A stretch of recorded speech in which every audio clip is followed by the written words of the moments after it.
the school administration tried it very fit to ensure that at least they can send away the students to go home and a bit go through some orientation and counseling so that they can come to terms with what happened in this place yesterday evening. We are still trying to establish and carry on some dots to ensure that we get the details of what exactly caused this accident, which at the end of the day claimed lives of more than 3 or 4 students. We shall be later on in the day interacting with the school administrators to get the details of what is the situation and the latest in as far as this accident. This is one of the classes. We are told this is the computer lab where a section of students had gathered briefly after the evening or lunchtime to at least go on and carry on some lectures or lessons of computer. Incidentally, little did they know that most of them, they will be going through such kind of scenes and to the extent of losing lives. So we are here at the school and we shall be ascertaining the situation for the whole of the day. We are told some of the students have been referred to Mulago Hospital for further management. There was an operation conducted on a few of them last night, and there are reports that at least the number of the casualties seems to be growing, but we shall get the full report from the school administrators, now, probably Robert, even the security team here in the district, to give us the details of what is exactly happening. Yes, Mr. Robert. Please paint for us a picture. What is the proximity of the school and the road? Or isn't there a fence or something that should have been a shock absorber before it gets to the classroom, before this sino truck was able to ram into the classroom? Is it so close to the main road? Give us that, let us understand how it could have rammed into a classroom direct. Yes, the school is nearby the main road. This is heading to Mityana. There is a perimeter wall, but incidentally, I think by the speed and the level of the truck, the perimeter wall wasn't strong enough to hold on this truck. And we understand it came through the computer lab, is just the first classroom.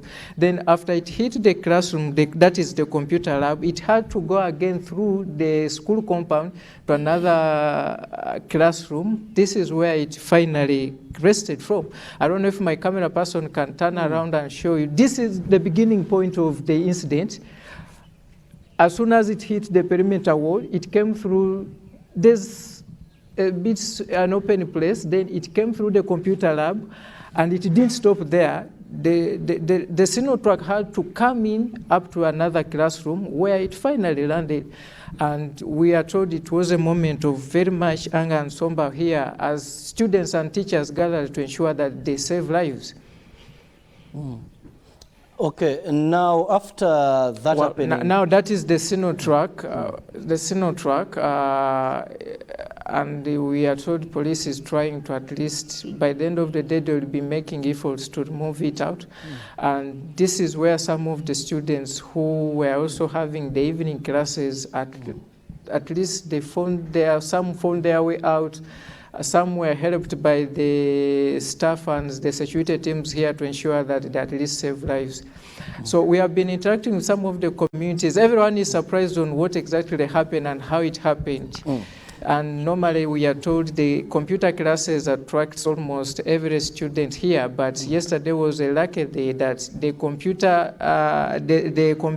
computer teacher wasn't around, so that these students were just inside helping themselves to at least have a 1 or 2 look into the practicals. But bad enough, very unfortunate, some but the end of their life. And this is an incident which we will be getting you the details. We have been interacting with some of the security team here, who has been telling us that the two, that is the driver and the turnman, managed to escape, but they tried to escape, but you know, students wanted to clutch them to death, but they saved them until when police came in and at least made the arrest. So far, I cannot confirm whether they're still under the custody of police, but we are told police managed to take them. I just want to give you the RDC for this district, GOMBA, that is Mr. Noah Njuchi, the deputy RDC rather, who managed to come here yesterday evening, and for this morning he's back on the scene to at least make the assessment of what is exactly happening here. Mr. RDC, can we at least use here? Yes, it is a sad morning here. It's a sad morning. Yesterday we got a problem. Incident took place here at KASAKA secondary school. The driver of the truck, you are seeing the truck here, is called this is form of a sino truck. Others calling them 12 tires. The driver lost control and came this side and knocked the fence. Then in the computer room, as you have seen, passed comes to the class, it's senior 4. So we got a problem. It was a very, very, very big problem. So far, 4 children have died, and 3 died at the spot. Another one called Lois died in the hospital. The one who died is Isege Hilda died. Bosco Mawanda and Namagembe Eva. So these children, they are in critical condition. I've ordered them to take them to Kampala Hospital. They are going to take them there, but now nothing to do. We are waiting to see the government as usual. We hope the maybe Prime Minister's office will come and rescue. Because the students you see today, we don't have, they haven't come to school. They're still in the shock. So we are thinking that the government will come in and at least rescue, because all the computers have completely destroyed. We had arrested the driver, but also he was in critical condition. We decided to take him to the hospital. That's where we are here in GOMBA, Kanoni. I'm the Deputy RDC Hajinjishe Norumbabali. Ms. RDC, before I let you go, when are we seeing these bodies of now the ones confirmed dead be handed over to the parents for burial? Yes, those ones who are in the hospital, actually the GOMBA hospital, they failed to give them back to them because it was night. Maybe as the hospital nature, they want to have the post-mortem. But I don't see the reason why there is a post-mortem, because the problem known. They should just give them their kids and bury them. So I'm going to try that I reach where these people are going to be buried so that we can give them confidence at least. As the head of security in this district, are you taking some lessons from this incident in as far as securing such institutions, be it schools, churches? Just take a look that the school is nearby, a few kilometers away from the main road, and the perimeter wall seems not to be very strong to at least resist such incidents. What step are you taking as the head of security in the district to ensure that at least some schools which are alongside the main roads or highways like these ones, they can manage such situations? No, I think that is not the issue. The issue is about the drivers, how they are driving these vehicles. Because when you drive on such a speed, it was the driver who are misusing the road. Because the wall, you can see the wall, and it is very far from the road up there. Because for us, we normally count the road, you see, when you have the road, there is what we call a road reserve. For us, we follow the road reserve to give the permit to build the school. It's not very near here. It is very far, but the problem was only that the driver, they are likeness. That's what they are doing. They don't know what they are doing. You see now it is rainy season. Why are you driving like that? It is the problem of the drivers. Not only this, when you go to other roads, you can find drivers are killing people maliciously. Thank you. That is the Deputy RDC here, GOMBA district, trying to at least chip in and give us the details in as far as this accident which happened last evening is concerned. This scene or this school is going to be treated as a scene of crime for the moment. We understand students have been sent home starting yesterday. I think they will be returning or resuming lessons the coming week, that is on Monday. With me here is the head teacher who happened to have been here yesterday when this incident was happening. We want also to carry on this discussion to her side and at least get one or two words from here. And as far as giving us the updates on what is exactly happening at GOMBA Hospital where some of the casualties were rushed last night. It's a sad morning, madam. Sad indeed. Only for you. Wow. So far, what is the latest you can share with us in as far as this accident is concerned? The latest is that we have lost 4 students so far. 3 died on the spot and 1 died on arrival in hospital. Right now, our secretary, who was found in the computer room, and one of the students were badly injured. They are still in critical condition. They have been referred to Mulago from GOMBA. Yes, that is the latest. Today is a Wednesday. One would have hoped by this time students will be coming in. How did you arrive at the decision of halting or pausing studies in this institution? Regarding what happened, everybody is in a trauma. There is no teacher who can handle students right now, and there is no student that can be in class when others have died. So that's why we said, please go. Let us see what happens next for that time being. But by the time of the accident, were you within this school? I wasn't. What did you see? I wasn't in school. You weren't around? No. Where did I they? was just on the way back. I had gone to UNEB to pick some things. I went to Uganda bookshop, picked some things amidst the rain as you saw it. But I was, in fact, by the time I got the information, I was around GOMBA coming back. Yes, please, in a taxi. Well, on a daily basis, what is the population of the students here? On a daily basis, the students are around 847. Yes. Now, as a school, when you ascertain the level of damages, because this was a computer lab, this is also a classroom, do you swiftly think you can recollect yourselves as a school administration and put back these facilities ready for classroom like you anticipate Monday students will be coming back? That is practically impossible. This is a USE school where funds are meager. That computer room has existed for over 15 years, given to us by UCC through government. Practically, it is impossible to put back these things unless Mama, our our leader in education, the Minister of Education, comes to our rescue.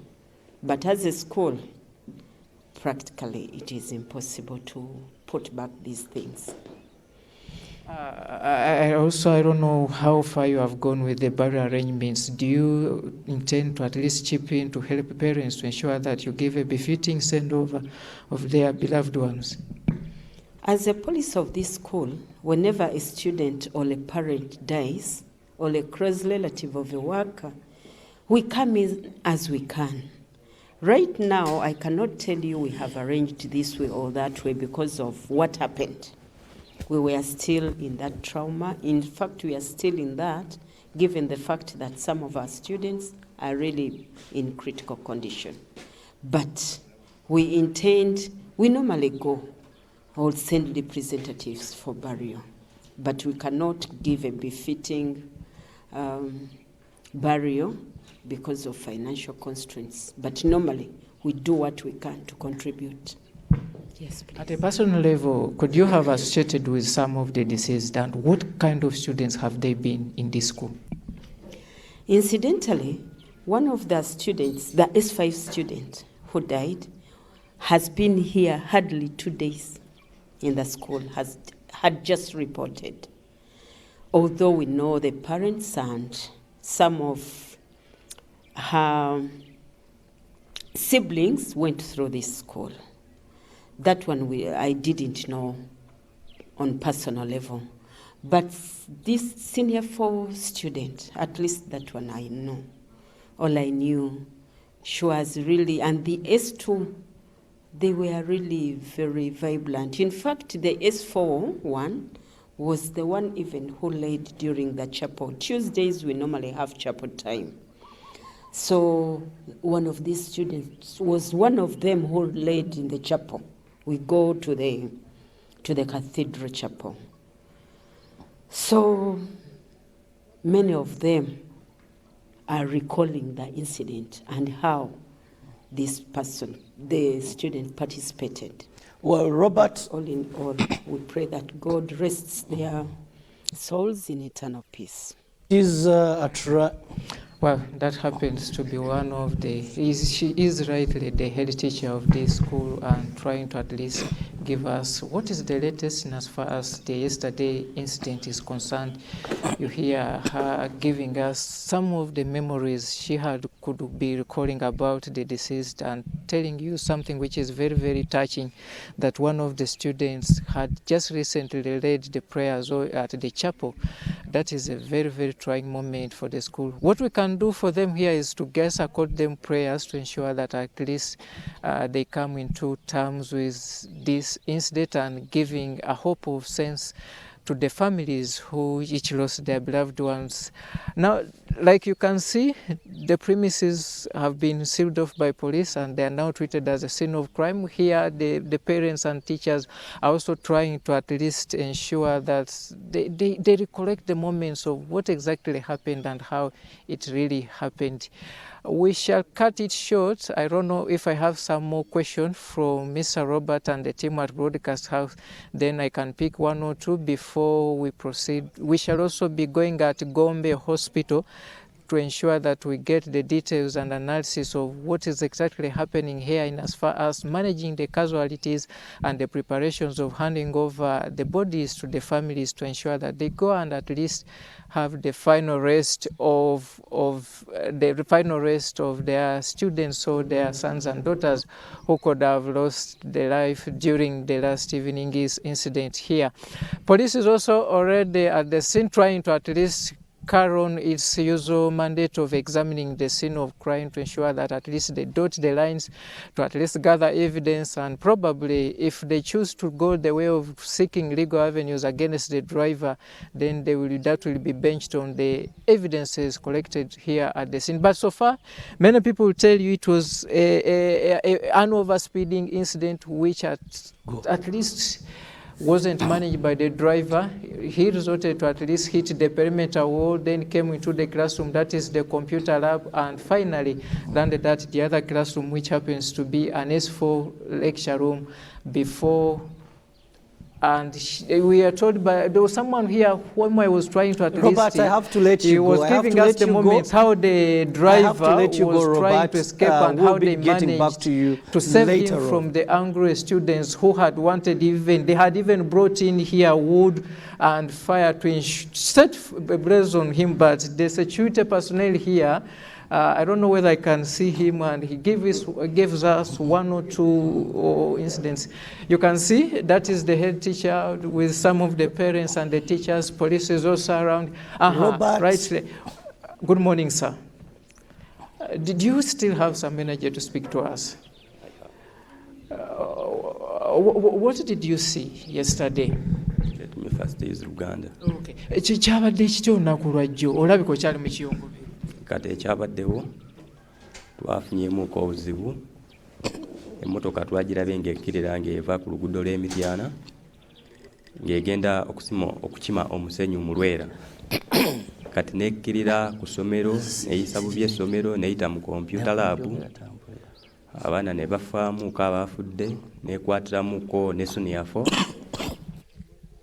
Okay, we want to cut it short because of time. Thank you, our viewers of UBC. We shall carry on the more details of this story. We are still in Gomba to at least continue to at least follow up on this developing story of an accident which has so far confirmed it has claimed 4 lives of students of here of KASAKA Senior Secondary School. Back to Chirabo at UBC. Well, thank you, Robert Onyango, for being there and of course giving us a clear picture of what happened yesterday. You continue to pray for the school the students and of course the parents, that the Lord may encourage them and strengthen them at such a trying moment. Well, it's time we have to go and of course know what Molen Kenyana has for us in the world of weather. Well, Robert, talking about the world of weather this morning, we're still looking at the satellites, what they are tapping in over the country for right now, and it looks like we have another rainy system that is starting to form across the islands of Lake Victoria, already bringing in rains to areas within Kalangala. That system is expected to continue westwards, and that is already bringing in cloudy weather across areas of the central part of Lake Victoria, across parts of Kampala, Entebbe as well. Looking at Wakiso, we could be dealing with much more of those rains coming in later as the morning progresses. We also do have mostly cloudy weather, where we're seeing the white colors on the map right there, as well as blue. That is already cloudy for much of Uganda, and just the ones that are within the deep red and orange colors, that is indicating the rainy system that likely will bring rains, especially to the eastern side of Lake Victoria. That is Tororo, Jinja, Kamuli, all the way crossing up to areas of Mukono, Kampala. We're expecting that this morning. As the morning progresses, we will have those rains, and most of that might cross over into the afternoon as well. However, it is still mostly sunny intervals for the Karamoja region, parts of northern Uganda, as well as the northwestern part of the country. And of course, we still talk about what is expected for this season as we talk about the rains that are expected, what is necessary for us to do, what are some of the safety tips that we can, adhere to and make sure that we're safe, even when we talk about this continued rainy season. And of course, most of those that have been given, stay away from any wires or antennas during a storm. Make sure that you keep away from electric